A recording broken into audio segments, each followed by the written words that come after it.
Orang menuduh saya tidak peduli. Padahal saya udah boleh-boleh ngomong soal Sulba Alwi ini. Saya tidak apa-apa aja dibanding Gus Dur. Saya ketemu Netanyahu itu cuma sekali yang face to face. Gus Dur itu bikin yayasan bareng dengan Perdana Menteri Israel waktu itu. Saya pernah ngomong ini di forum PW waktu itu dengan MBC. Kalau sebaliknya kita berhasil mengkonsolidasikan orang NU 57% PKB semua, negara yang celaka.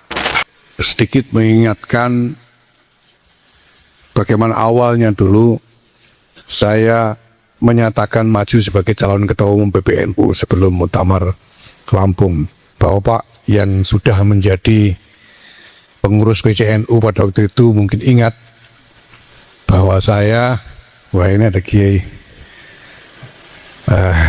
Abdul Salam Munjib juga hadir bersama kita, alhamdulillah, bahwa saya menyebut pencalonan saya ini melamar kerja. Saya melamar pekerjaan. Saya tidak bermimpi dan tidak berani bermimpi menjadi pemimpin NU. Saya hanya ingin melamar pekerjaan, dan pekerjaannya situ pun sudah saya identifikasi bahwa saya akan melamar melakukan pekerjaan ini kalau diterima. Dan itu yang sedang saya upayakan. Setelah dinamika yang seperti ini, yang luar biasa ini, saya kadang-kadang ya sedikit mungkin dia bisa dianggap mengeluh juga, walaupun sebetulnya tidak layak saya mengeluh. Karena paman saya Kiai Mustafa Bisri sudah mengatakan dengan keras sekali kepada saya bahwa kamu jadi pengurus itu tidak berhak mengeluh. Pengurus tidak berhak mengeluh. Karena apa? Ya kamu jadi pengurus minta-minta sendiri kok ngeluh. Jadi saya bilang kepada Pak Amin Said ini bahwa ini gara-gara saya terlalu terpesona pada gagasan saya sendiri. Jadi karena ya sekali lagi sebetulnya saya sangat gamang dengan kedudukan yang di mata saya memang begitu tinggi sebagai ketua PBNU ini, dan saya sendiri merasa belum punya makom untuk meraih kedudukan itu. Ngaji kucar-kacir nasab gak punya dan sebagainya kan. Tapi saya waktu itu punya gagasan tentang apa yang bisa dikerjakan di NU ini, dan saya sudah sampaikan soal transformasi organisasi dengan konsolidasi tata kelola dan lain-lain. Sudah saya sampaikan reposisi, soal peran internasional dan lain-lain. Dan waktu itu sebelum saya terang-terangan mengatakan maju, saya lebih dulu berkonsultasi dengan Pak Amin Said ini, karena saya bersama beliau sudah sejak tahun 90-an untuk mendiskusikan gagasan-gagasan itu. Saya katakan, Pak Amin, kalau saya berpikir begini, ini bisa dijalankan nggak kira-kira menurut sampean? Dan beliau bilang bisa itu, menarik itu, bisa. Ya, itu baru saya lalu berani. Dan memang ada banyak hal yang ya saya sendiri berusaha membuat kalkulasi-kalkulasi, membuat perkiraan-perkiraan, tapi memang ya namanya hidup, banyak hal terjadi di luar perkiraan, di luar kalkulasi, sehingga terjadi yang seperti ini. Saya sendiri menyikapi ini sebagai bagian dari kehendak Allah. Saya sering menyampaikan di mana-mana pengalaman saya ketika sowan menghadap pada Syekh Al-Habib Zain bin Ibrahim bin Smith Pak Alwi.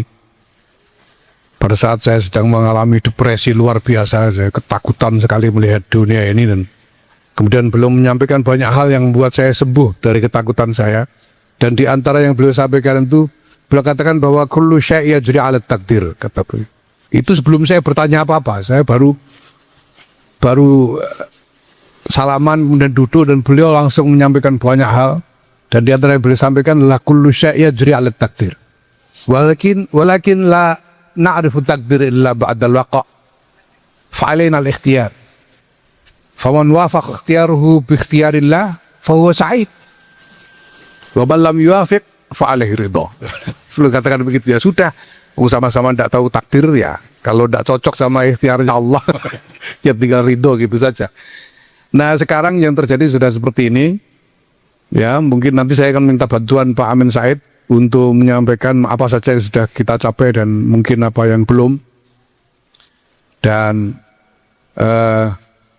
saya mempersilahkan kepada bapak-bapak para kiai sekalian untuk menanyakan apa saja yang ada di benak penjenengan, hal-hal yang mungkin beredar di media, baik media mainstream maupun medsos dan lain-lain, boleh ditanyakan dan saya akan coba menjawab. Pertama saya ingin mengulangi lagi kerangka umumnya. Sebetulnya yang sudah saya sampaikan sejak dulu, sejak awal sekali, dan saya sudah tulis di buku, saya sudah berkali-kali mengulang-ulang di berbagai forum, yaitu bahwa dengan warisan NU yang sudah begini besarnya, tiba-tiba besar NU ini, tiba-tiba warganya yang mengaku NU itu sudah 57% dari penduduk Indonesia. Kita mewarisi 32.000 pesantren, 21.000 sekolah madrasah, ratusan perguruan tinggi, ratusan rumah sakit dan klinik. Belum masalah-masalah yang bertebaran di dalam masyarakat itu, macam-macam masalah warga ini, soal pertanian, soal macam-macam. Bagaimana kita ngurus semua ini? Gimana caranya ngurus semua ini? Gimana? Kan tidak mungkin seorang ketua umum luntul ada ngurus masalah di Sidoarjo, di kecamatan mana, lalu harus luntul lagi ke Papua, ngurus semuanya sendirian, tidak mungkin. Walaupun PBNU dengan sekian orang pengurus PBNU juga tidak mungkin membagi kerjaan seperti itu, tidak mungkin.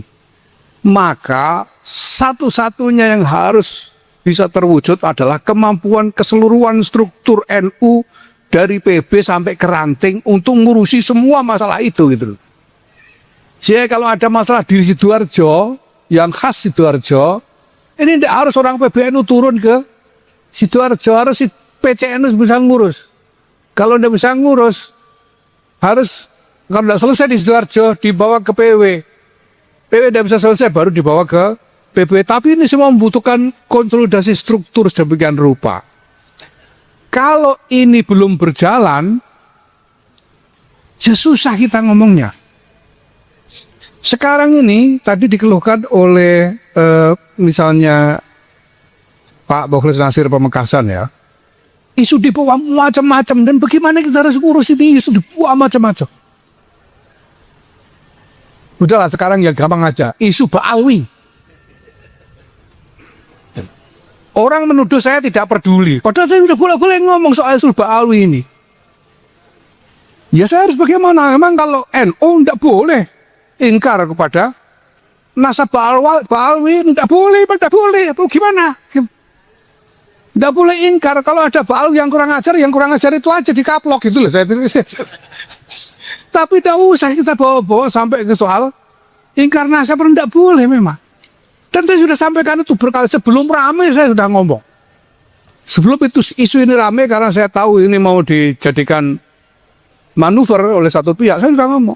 Tapi lagi-lagi ya, kalau cuma saya yang ngomong, ini seolah-olah segelam begitu saja di tengah riuh rendah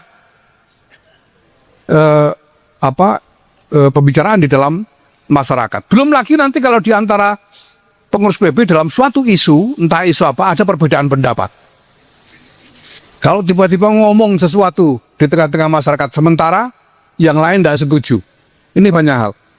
Nah, ini semuanya bisa diatasi kalau kita berhasil mewujudkan keseluruhan konsolidasi struktural dari PB sampai ke ranting. Baru bisa kita. Nah, itulah yang sedang kita incar. Dengan merintis elemen-elemen yang dibutuhkan, pergum, dikdaya, dan lain-lain tadi. Ya. Maka kalau ditanya ini isu nasional apa? Ini pertanyaan dari mana dari Sumeneb ini persis seperti pertanyaannya Sekjen di dalam satu rapat. Ini gimana kalau Pak Hasyim dulu anti HTI, Pak Kiai Said anti Wahabi, kalau PBNU sekarang ini anti apa gitu. Nah saya tanyakan lah usulnya bagaimana usulannya, ya, dia tidak bisa beri usul. Nah mungkin saya perlu tanya juga ke semua usulnya apa coba. Karena saya sudah sampaikan sejak pertama bahwa isu saya adalah transformasi organisasi. Kita urus dulu ini. Ini kalau jadi yang make mungkin bukan saya tidak ikut make nantinya kalau ini jadi. Yang make adalah pengurus-pengurus yang akan datang kalau sudah jadi.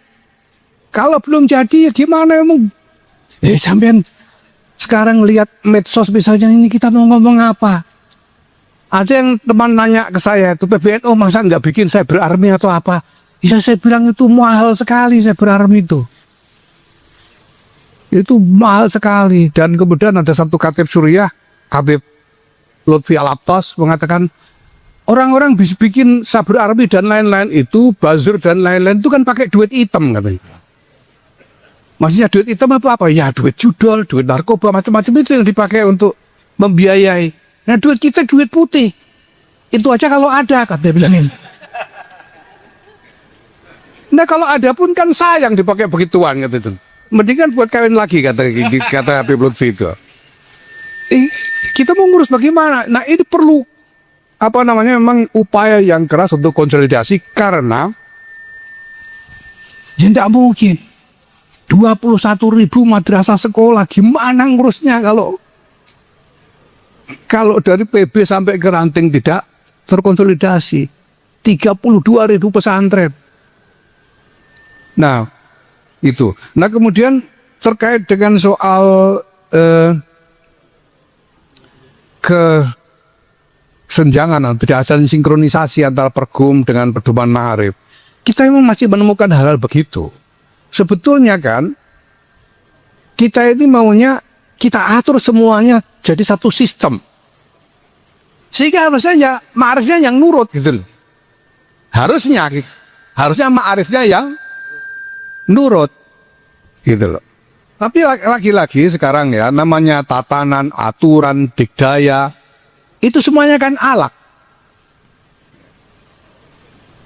Yang menjadi penentu sebetulnya kan yang pakai alatnya.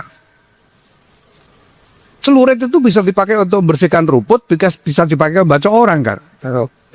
Bisa dipakai untuk cara. Orangnya yang pakai gimana? Mau dipakai gimana?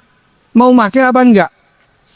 Kita sudah bikin desain tentang sistem-sistem ini dan itu dihasilkan melalui proses yang tidak mudah, melalui proses diskusi intens selama waktu yang panjang.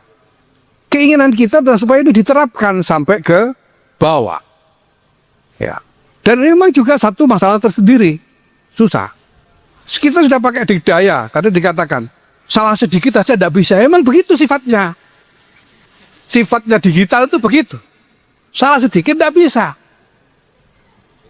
Tidak bisa diakali. Sifatnya digital itu. Kenapa? Tapi kenapa kita pakai? Karena dikdaya itu memang digital itu sifatnya adalah objektif transparan. Objektif transparan, nggak bisa diakali. Semuanya objektif, semuanya bisa dilihat. Nggak bisa kalah-kalan, nggak bisa. Kalau digital itu.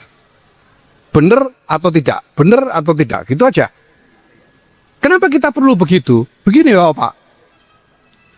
Sekarang ini kita punya PBNU dengan 38 PWNU, 548 PCNU, berapa PCI?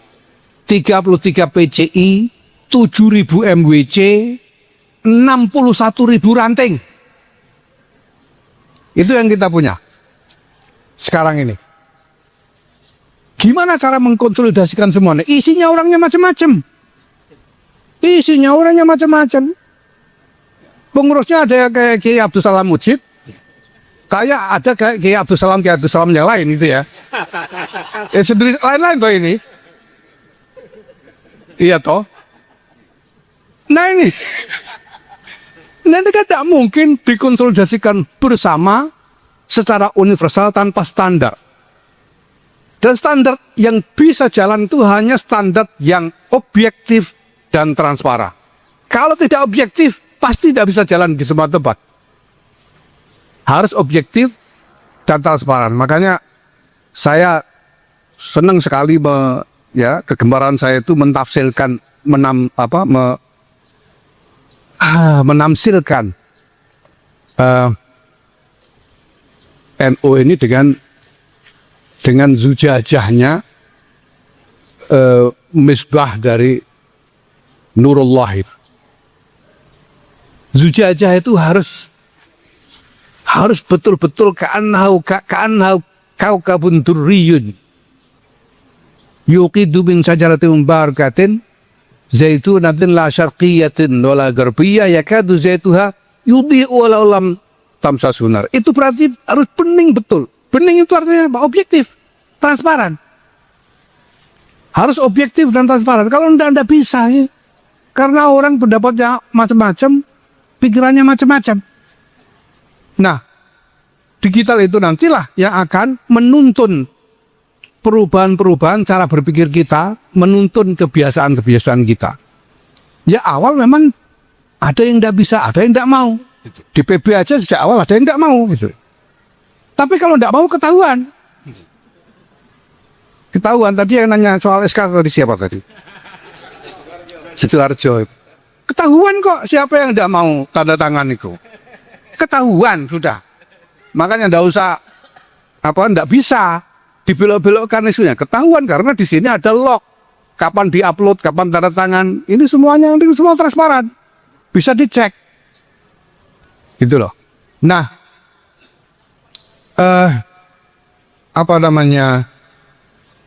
apakah ini bisa selesai sebelum muktamar? Kalau mau bisa. Kalau mau semalam selesai semua.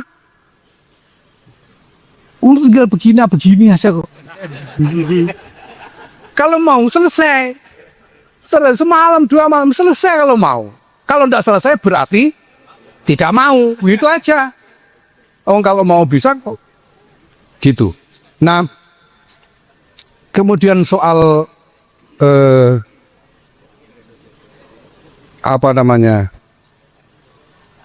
bagaimana dengan isu-isu ini? Sebetulnya apa? Para kiai kita sudah berupaya, tapi karena konsolidasi memang belum selesai sehingga banyak program tidak merata. Kita ini punya program pertanian yang luar biasa bagus. Salah satu contohnya adalah Blitar. Blitar itu jalan luar biasa.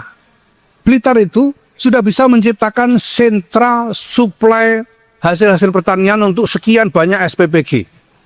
Untuk Blitar, jadi dan jalan betul. Dan ini bukan cuma Blitar, kita punya di berbagai daerah yang lain. Ini belum bisa merata, kenapa? Karena banyak cabang-cabang yang harus nunggu dikonsolidasi dulu. Nah, di sini pentingnya pelatihan kader. Kenapa harus pelatihan kader untuk jadi pimpinan? Ini juga persis dengan pertanyaannya Sekjen sebetulnya dalam rapat-rapat. Ini dari Sumeneb ini ya. Persis sebetulnya. Ya rupanya ya. Ya. Para kiai saya hormati. Saya mohon maaf ya. Jadi ini soal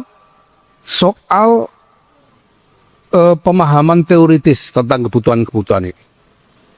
Kita ini butuh, saya setiap kali menyebut koheren. Koheren itu tamasuk bil hablil wahid. Itu koheren. Jadi semuanya itu harus terkonsolidasi dalam satu jalur prinsip yang sama. Dan itu tidak mungkin bisa terwujud dalam struktur yang besar, apalagi struktur yang besar, kecuali kalau ada meritokrasi, ada perjenjangan kepemimpinan. Perjenjangan kepemimpinan itu artinya apa? Bahwa kita tahu prinsipnya, bahwa yang punya otoritas di bawah ini harus mengikuti ya berdasarkan aturan-aturan yang sudah dirancang untuk itu dan dibangun untuk itu, apa yang menjadi kebijakan-kebijakan dari struktur di atasnya. Itu namanya meritokrasi. Nah saya juga tahu persis di dalam NU ini meritokrasi ini kacau balau.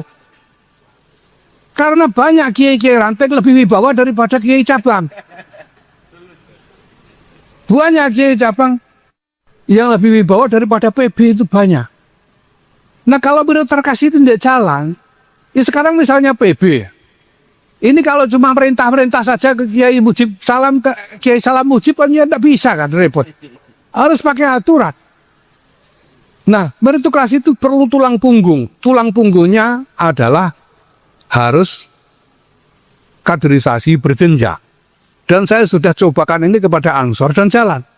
Saya itu kembangkan ini di Ansor sejak 2011. Dan sekarang saya kira Bapak bisa merasakan bagaimana sejak ya 2011 sampai ke sini lah, 2013, 2014 sudah terasa sekali dinamika Ansor itu berubah. Karena tumbuh meritokrasi. Karena ada pelatihan berjenjang yang menjadi syarat dari kualifikasi kepengurusan. Gitu. Kalau enggak gitu, kalau enggak pakai begini Pak.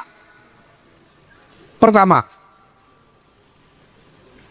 sekarang siapa yang lebih NO dari yang lain coba? Ngukurnya gimana? Sampai tidak bisa menghalangi, kalau tidak ada prinsip ini, sampai tidak bisa menghalangi. Misalnya orang tiba-tiba datang bawa koper, saya juga NU, saya mau nyalon ketua PC. Siapa bisa menghalangi? Tidak ada yang bisa menghalangi. Apalagi nanti tiba-tiba saya mau nyalon ketua PB. Bawa kontainer misalnya. Tidak ada yang bisa menghalangi. Tapi dengan cara ini, sekurang-kurangnya secara formal itu jelas bahwa orang itu kalau dia sudah ikut PDPKB, secara formal dia sudah ngerti apa itu NU. Karena diajarkan di situ. Makanya tidak boleh bolos sama sekali. Bolos 10 menit aja dicoret gitu. Dia udah ngerti NU itu apa, dia ngerti harokahnya apa, akidahnya gimana, harokahnya gimana, dia ngerti semua di PDPKB. Maka dia bisa jadi penggerak. Maka judulnya kan pelatihan penggerak, kader penggerak. Tapi kalau PMKNU sudah kepemimpinan, karena fungsi kepemimpinan itu dimulai di cabang. Fungsi kepemimpinan bukan hanya memanage, mengatur dan lain-lain, tapi juga berhubungan dengan pihak-pihak lain. Kalau MBC itu menggerakkan fungsinya. Nah ini hal begini. Nah soal AKNNU, saya sudah sering ngomong, saya sudah bicarakan juga pada waktu saya di Situbondo waktu itu ya. Soal Zionis, AKNNU dan lain-lain ini ya. Ya kita ini, saya pidatokan di Bondowoso itu di depan Rakodir itu. Kita ini tidak boleh perang, tidak boleh. Ada orang ngajak-ngajak perang, kita tidak boleh ikut. Ya. HTI ngajak perang, kita tidak boleh ikut HTI. Rakodir ikut melarang, itu jamaahnya ikut HTI. ISIS, Al-Qaeda, semua ngajak perang, kita tidak boleh ikut. Dan dari dulu kita ngomong perdamaian. Tema Muktamar Makassar itu NU untuk perdamaian dunia. Nah kalau perdamaian itu apa yang harus kita lakukan? Apalagi terkait dengan Palestina. Nah kalau perdamaian ya apapun kita harus membuat inisiatif untuk menuju ke arah perdamaian. Itulah sebabnya kemarin kita misalnya membuat inisiatif R20. Kita membuat inisiatif Muktamar Fikih Peradaban. Habis itu kita membuat inisiatif konferensi pemimpin-pemimpin agama dunia yang kita sebut ISORA itu, International Summit of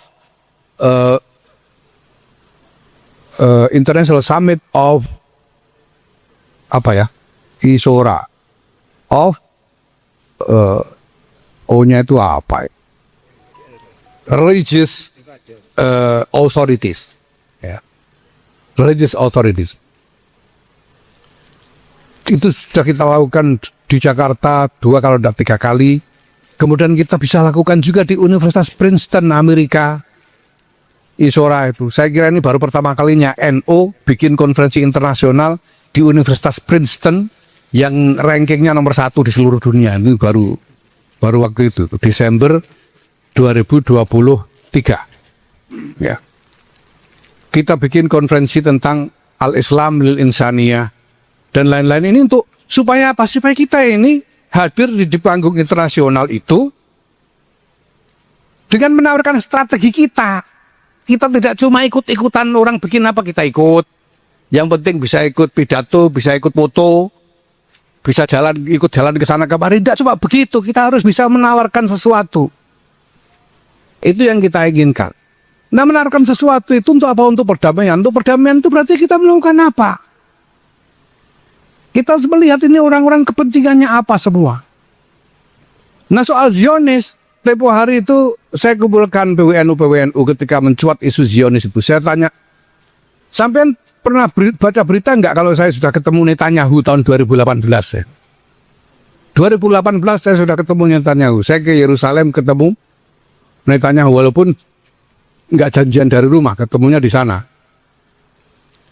Ya semuanya bilang ya tahu. Nah kenapa tahun 21 sampean masih milih saya bilang gitu. Kalau itu jadi masalah. Pertama, kedua, apakah dengan melakukan ini saya jadi murtad? Saya tidak apa-apa aja dibanding Gus Dur. Saya ketemu Netanyahu itu cuma sekali yang face to face. Gus Dur itu bikin yayasan bareng dengan Perdana Menteri Israel waktu itu. Siapa namanya? Shimon Peres. Dan waktu Gus Dur presiden, Shimon Peres waktu itu masih Perdana Menteri, datang ke Indonesia memberi selamat dan ditemui di bandara oleh Gus Dur karena dia tidak bisa masuk karena tidak bisa dapat visa. Gitu. Apakah itu berarti Gus Dur murtad? Apakah Gus Dur melakukan itu karena beliau sudah kehilangan imannya? Kan bukan. Beliau melakukan itu semua kan untuk mencari jalan keluar supaya tahu ini orang ini begini, kepentingannya begini. Mari kita cari jalan keluar seperti apa supaya ada solusi. Nah sebetulnya kan ya itu juga yang saya lakukan. Saya berusaha, saya disuruh kok.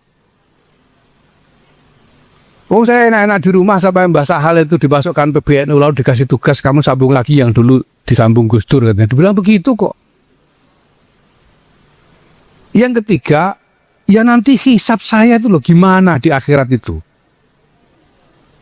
Gitu.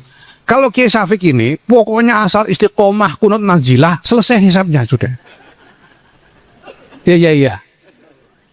Nah tapi saya berteman dengan Presiden Hungaria, berteman dengan PM Slovenia, saya kenal dengan Menteri Luar Negeri Amerika, saya kenal dengan Kanselir Jerman, saya kenal dengan anggota Chamber of Law di Inggris, saya kenal macam-macam orang, saya kenal dengan Al-Isa, saya pernah bertemu Muhammad bin Salman, Muhammad bin Zaid.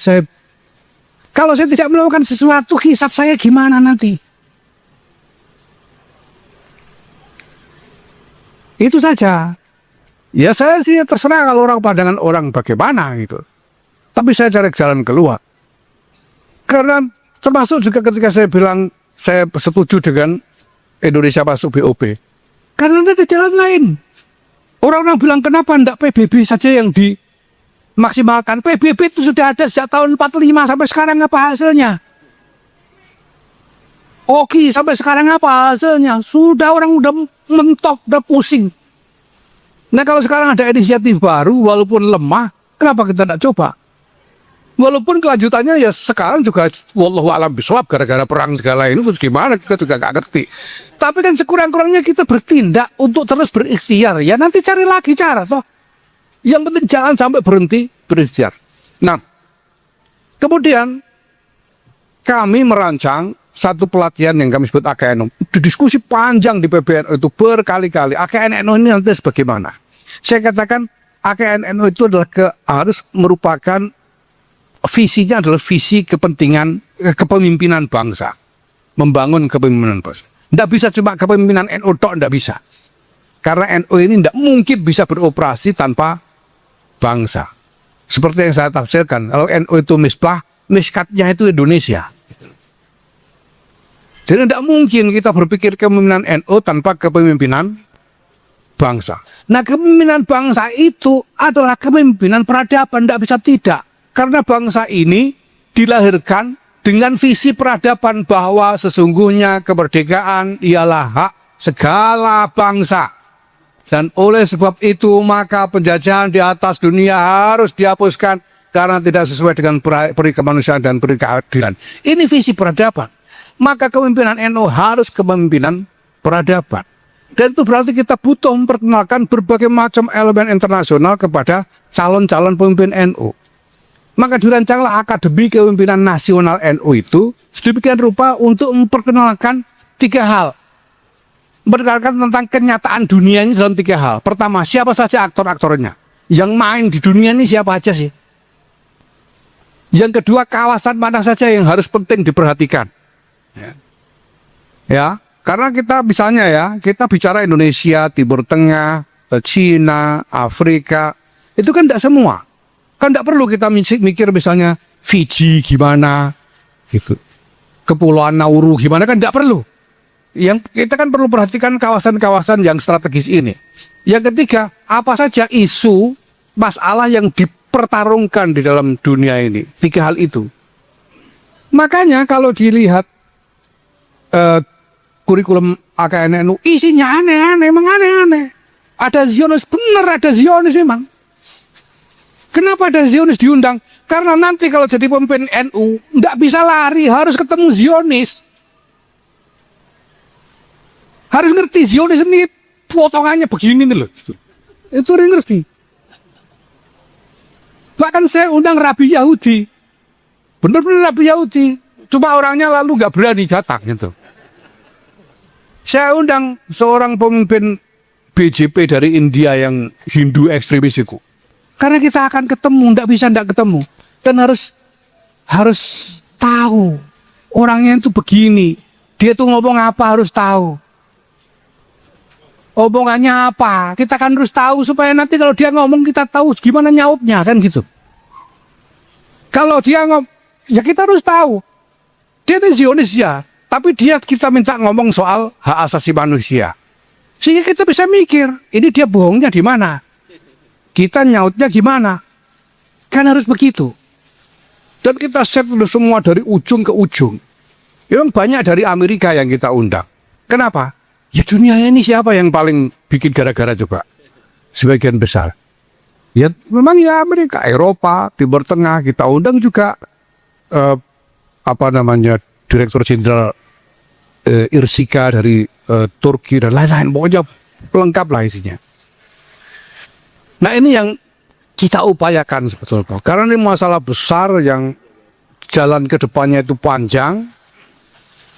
Dan kita tidak tahu sampai ke generasi keberapa ini semuanya bisa diupayakan. Maka yang paling penting buat saya adalah meninggalkan sesuatu yang nanti bisa diteruskan.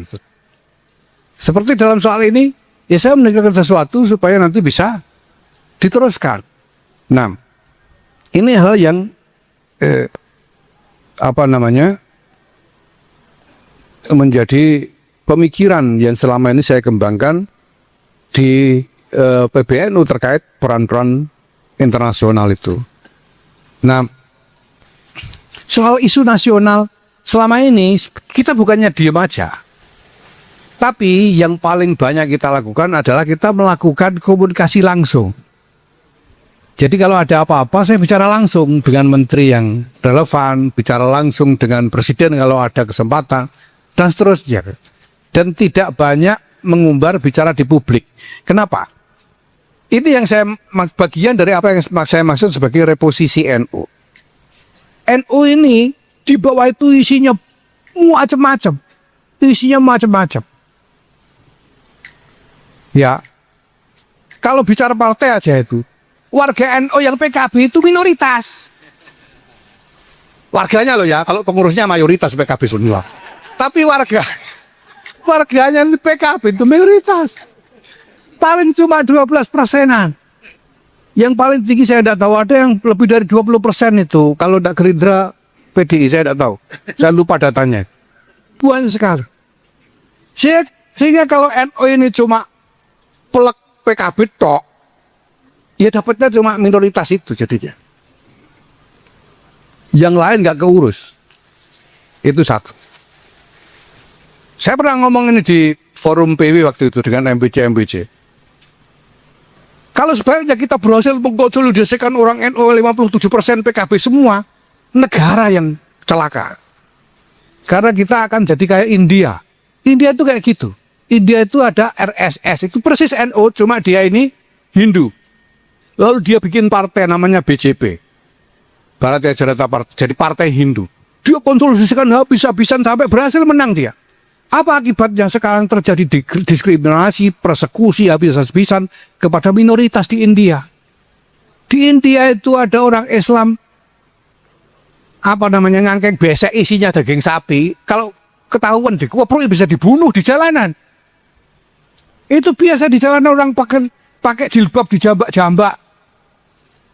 Nah kita kan tidak mau ada orang Hindu jalan-jalan dikeplak orang NU gitu misalnya, kan tidak boleh itu. Tapi kalau konsolidasi politik yang dilakukan, ini yang jadi konsekuensi logisnya. Pasti akan sampai ke sana. Nah maka kita cegah. Saya berpikir tentang reposisi NU. Ini satu. Yang kedua, kalau kita cuma membuat pernyataan aja, pro kontra. Seperti yang saya bilang tadi, balik lagi kepada soal perang di media sosial. Kalau saya ngomong A misalnya, tapi ada kepentingan lain yang kepentingannya B, dengan mudah sekali kita diserang di media sosial dalam opini publik. Sampean bisa lihat sendiri kok, saya itu 2 tahun lebih dicaci maki urusan Bali hanya karena saya tidak mau ingkar nasabnya. Ya gimana lagi? Oh, memang tidak boleh ingkar kok. Ya bukannya saya menafikan ada Balawi yang kurang ajar ya. Namanya manusia, wong Gus saja banyak yang begitu. Nah, tapi ya itu tadi prinsip-prinsipnya. Nah, semua ini bahwa para kiai sekalian, ya memang kita sedang mulai, kita upayakan. Maka janji saya itu sebetulnya juga terbatas, kan. Janji saya terbatas. Dan saya cukup spesifik melakukan transformasi tata kelola, transformasi baik tata kelola organisasi maupun sumber daya, termasuk sumber daya manusia dan sumber daya keuangan. Melakukan reposisi, melakukan aktivasi peran internasional. Dan semuanya jalan. Alhamdulillah. Sekarang ini hubungan kita dengan semua kekuatan politik, alhamdulillah baik. Nah, jelas bahwa ada kekuatan-kekuatan yang ingin mengkooptasi, mendominasi,